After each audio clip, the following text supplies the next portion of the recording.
তো hi friend, এখন আমি আছি সুন্দরপুর বারোয়ারি কালী পূজা উপলক্ষে মুড়ের পার। তোমরা দেখতেই পাচ্ছ এখানে মায়ের মূর্তি তৈরি হয়ে গেছে, প্রায় অর্ধেক কাজ কমপ্লিট হয়ে গেছে। এবার খালি রং করা বাকি আছে মায়ের মূর্তিতে।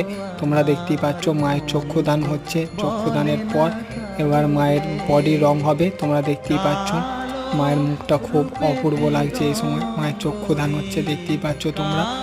আর কারা কারা সুন্দরপুর থেকে দেখছো অবশ্যই কমেন্টে জানাবে। আর ভিডিওটা ভালো লাগলে অবশ্যই লাইক কমেন্ট শেয়ার করবে। আর